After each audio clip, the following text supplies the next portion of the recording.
Welcome to Pod and Deliver. Today, Ruben, we're looking at an article from actually People magazine titled Teachers Share Mean Things Students Have Said to Them. Nothing prepares you for the audacity. This is dated March 16th, 2024. This is actually based on a viral TikTok, and I think it had over 3.5 million views up until a week ago. And it looks at a teacher, her name's Alyssa, and her friend, who are basically sharing things that students have said to them. For example, one thing would be like, "Oh, you know what? Your your class is boring." Or I think another person said something like, I'm grateful I get to leave this room," because she asked them, "Hey, what are you grateful for?" And one of the kids says, "Hey, I'm grateful I get to leave this room."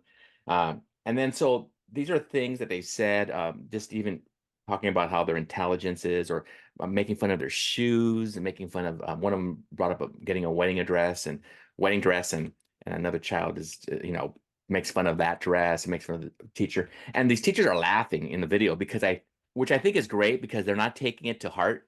But I know, Ruben, a lot of people, and I'm one of those people. I get a lot of feelings, and I get when I hear things, I'm just a feeler. I'm not sure if I laugh at first. I'm not sure if these people laughed at first, but later on, of course, you think about it, you start thinking, "Oh, these are kids. They're just saying these things. They're not really thinking about it. They definitely have audacity, but I know for me, it's not easy when I hear things. Oh, I don't hear too much. You know what I hear more of, Ruben? And I'm not sure if you agree. I hear more about other teachers. Kids come in and they'll say things about, "Oh, Miss this and Mister this and he did this and she did that." I'm like, "Okay, okay, okay, guys. I don't want this to be a whole period of a very little bit of time of them sharing, their gripes about other teachers, and they definitely have gripes, and I have to really put a stop to it. But I'm not sure if you do you ever get that, or have you heard that?" Well, I'm wondering if you have examples of mean things. I mean, we could talk about other teachers, but it's very easy to get into that. It kind of give me a break, Jake. It feels good when you hear people talk smack about other teachers because it's not directed at you. So knock it off. What kind My of question to person you are is, you? Go ahead. my question to you is, what have you heard from other students, from students in the class that you can contribute to this mean things that students have said to me? Because I have one. I also Yeah. have some comments on what has been said on that TikTok video. I do Well, have I, some. I mean, one I could say is, I mean, this might get me back into therapy, Ruben, but so thank you. But one would be like, "It smells. I think it's coming from you, you know." Wow, are you serious? You know? Um, that's one that, that sticks with me. So I mean, one could tell me, "Do You, you have you to haven't wear had do you have to wear something. glasses?" You I haven't don't had know. something over the. Go ahead. You haven't had something over the years that just sort of stood out to you that is very specific to you, because somebody coming in and saying that it smells. Yeah. It's coming from you, By the you way, know? this is a re, this is a reality of being a teacher in schools, in Yeah. classrooms, especially after lunch. Is wow, it can get very funky. Yeah. But it's ninety Well, percent of the time I don't from think you. from the Yeah, students, not from you. They're just kind of talking smack. right, right. No, I think that, I mean, still them saying that is not, that's still affecting Right. me, so I don't But you like can't it. think of a specific time, a moment where a student just dug into you in a personal way. Um, no, the reason why I say no is because I believe that they do say things, but for some reason they don't say it in front of my face. Um, I'm Okay. trying to think about when I was younger. I think that was more maybe where they had a little bit more, because there's these two teachers that they're talking about here in TikTok. They're young, so I'm thinking when I'm younger, because I mentor some young teachers right now, and they tell me that the kids are pretty upfront with them, and they share things that kind of hurt their feelings, right? Not kind of, it does hurt their feelings. And I listen to them and go, "Wow, that they said that to you, to your face." And so I don't really get that, but I know I got it when I was younger. I just at this moment, maybe I've decided to put in the back of my brain, and not think about it, because I tend to do that sometimes. I just don't want to dwell on negative things like that. But I know that they're there. So I mean, how about Well, you? Can you think of I'm something? gonna I'm I'm gonna I'm gonna say yes, I do have one, and I might have even shared it on the channel on the podcast before. But I do want to I want to comment on some of the things that were said on this video, Yeah. mean things students have said about me. But before I do, I want to say there's this kind of theory out there about embracing the roast. This idea of Mhm. not putting it out of your mind, of not running away from the roast. Like there, when I say the roast, I mean comics do roasts and they roast each other, Right. right? Everybody's seen the roasts on Comedy Central, and they're very mean. But there's something about the roast. Comics have said this when they've been roast. I've been roasted mercilessly on stage before at actual roasts, you know, in certain clubs, we roast each other. But I've been the target of roast. But there's something about it that is very good because there is some truth to some of these roasts. And you listen carefully. And now, in the context of the roast comedy, how to improve your life, they hear certain things. You hear certain things about yourself, and you think, that is true about me. How do I improve this? Because I don't like this about me. Yeah. Now, in the context of the classroom, our first impression is, oh, these mean students are being so mean to me. Oh, but if you think about it and you pay attention to what's being said, Hmm. there is some truth to what our students are saying. Take it for a grain of salt sometimes, because sometimes it's not true or it's just being mean. It's not nice to be mean to your teacher. But I want to point out a couple of things that was said in this video. First of all, something very rude was said to that nice female teacher, one of them. I hope you get hit by a bus. Oh yeah, I forgot that one. Now, on one hand, I want to say that's really deeply mean, okay? But I was thinking about that comment. Awesome. That comment is instructive, and I'll tell you why. On one hand, somebody who says something that mean to a teacher, they may have some psychological problems because that's just wanting your teacher to die. Right. They might have some real deep problems on their own. However, there's a second possibility there. That student really hates you. And you can either build a bridge to that student slowly and find out why they hate you. It might be something that you're doing that you're not aware of. Yeah. So instead of just saying, and she laughed it off, but that's troubling. Yeah.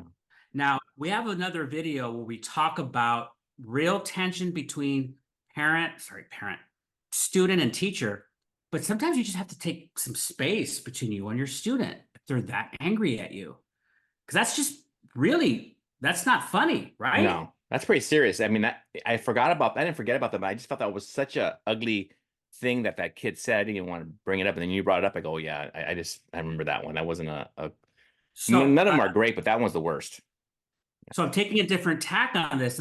I'm taking the tack of we need to pay attention to some of these comments What can we because learn? what can we learn? Mhm. And let's not run away. Let's not forget about it. Okay, that's a serious one, and we can look at that. Now there's a few that are more lighthearted. Well, one of this is a different TikTok video, and I'm going to go to another one. I'm going to go back to the original, the two female teachers, but another TikTok video. This male teacher says that his student was complaining that he was giving her work. Oh, giving her work in class. All right, students, here's the work I'm giving you in class today. But remember that word work. I'm giving you work. Yeah. And her response is, I'm going to put you on my op list. And what that is my opposition list. This is a new phrase I guess students are using. You're on my op list. Hmm. Opposed to you because you're giving me work in class. And his response is, well, I'm proud to be on your op list because I'm making you do your work. And I know it's going to sound like a small point, but I would rephrase this giving work in class bit. We've talked about this. That's not your goal is to give work to your to your students. It's to have them meet the standards. I just want to say that because we're in 2024, people. Are we still just giving work to our kids? Are we trying to have them meet the I standards? think the vocabulary is important though, because I catch myself It too. I is. go, "Ooh, I don't want to say that word because it seems like the word work." Let's rephrase that. Let's let them know, hey, let's do this activity. Let's do this fun thing. And if you put it that way, at least they might not always buy it, but you're not saying work. So I think that's a good thing. So think of that same, yes, and think of that same girl who told this guy, this teacher, I'm putting you on my op list for you giving me this work. Now think about this in this context, and maybe the audience will understand what we're saying. What if that girl already knows the work, already knows this stuff? She's ahead of the game. He needs to be on her op list. I'm putting him on my op list. Whoa. Let's move on. One of the women in TikTok, one of the teachers says, she said that, or this might have been one of the comments. Maybe she didn't say this. No, one of the comments on the video, she said, they said that she came in one day to class in yellow overalls. And one of the students said, a very funny comment. The student said, "You look like Curious George's friend." And what's really cool about that, first of all, I used to tell students, if you can make me laugh, I won't get you in trouble, even if you put me down. If you're funny, you're roasting me and you're funny, I'll give you points. All right. Two students were funny though. But I don't say that anymore because I don't want to waste time in class. But not only funny though, I mean, even that you could learn from. I mean, there are things that I've worn. Now that we're bringing this up, I recall like wearing something orange. Someone telling me I look like an orange, something you eat, right? And I remember thinking, well, oh, I that's lame. laughed. What? That's kind of lame. You look It's at orange. lame, but I Orange is, remember, but I don't want to wear that shirt anymore, though. You know what I'm saying? well, that's my point. Is Yeah. that yes, sometimes students are right. They're addressing your fashion, problems, your issues, and learn from it because they're right. Some of our students know fashion. They're ahead of the game in that area. Yeah. And I made those fashion mistakes early on, and students would comment on my dress. And I learned the hard way to fix that part of my teaching up. So I dress well in class so that I eliminate that part of the boundary, or that, not that boundary, but I eliminate that disconnect between the student and me. They're not going to make comments on my dress anymore because I fix that. So it's one of those things where we can learn from our students. So it's not so mean. We need to pay attention. I want to mention something that a student said to me. One time a student drew a picture of me in class, and it was a really nice drawing. She did a very good job in depicting my face, and she wrote 3 bullet points about me. This is Mr. Aguilar. He's really funny. He's loud, or he's always in a good mood, which I love. Always in a good mood. 3rd point, he talks about himself a lot. Those were the 3 things she mentioned about me. And it hit me to my core that I talked about myself a lot. And I made the correction. I did. I started reflecting on what she said, and I thought she was right. And I wasted time in class talking about my biography, which is not meaningful to students in the content area. I'm sorry. Teachers will continually disagree with me some, but that's how I feel. Can I be honest? So, But can I say something with that though? I'm realizing over even talking to you about this topic a little bit regarding talking about yourself or talking about your personal stuff. Even if you do it a little bit, I think kids blow it up to more, and even if they do blow it up, it's still in their minds and it still affects them, and they still don't. A lot of them don't like it, like you've shared, and I, or at least it takes away from what they're there for to learn about English or history, whatever it is. So I think we have to remember that even though we may think it's a little bit, they see it differently. Their perception is different than what we think. I just think you and I don't totally agree on this point, and that's totally fine. I Right. will say that I don't talk about myself pretty much at all, and or very minimal. And students to me, it's a very good tool in my tool bag because students lean in a lot when I even broach my personal life, even broach it, or my politics, or my Hmm. thinking, or my religion, or my dating life. I don't talk about any of that. Yeah. But when I even touch it with a little joke, they're leaning in and they want a morsel. And I bring them to the edge. And it's a trick. It's a teaching trick because they're all leaning and I'm teaching them something. It gives me a chance to teach them the content. Yeah. And so that's why I say don't do it, because when there's moments when you bring them to that edge, you get to feel it's a good teaching tool. But Right. anyway, I mean, I I think know we everybody disagree, knows. but in some parts of it, not all of it. I think I agree with a lot of it. I don't think you should be sharing your whole story, but sometimes you could use something in a teaching moment. But yeah, I mean, they definitely, if you do what you just shared, if you just kind of give them those little pieces, those little morsels, they love it. They're like, oh wow, he hasn't talked about himself for a long time. He gave us a little morsel. We're interested because they are interested to some point, but not if you're just telling them just your whole life story every day. So yeah. I think high school teachers often do that. It's a very natural Mhm. thing because you're dealing now with older people who are now about to become adults that can engage with you, and you start to have a conversation. And then you want to just talk about yourself because most people want to just talk about themselves. We're human beings, Yeah. but we forget, no, this is a classroom of students, So Well, anyway, well, I'm glad you share mean that. things, mean things. Did you say mean things? What? No, I it's didn't. all connected to mean things students say. Yeah, mean things to say. Well, with that, I want to thank you all for joining us today with this topic of what mean students say and how they affect teachers. I hope you join us again, but don't forget to subscribe to our channel down there, right?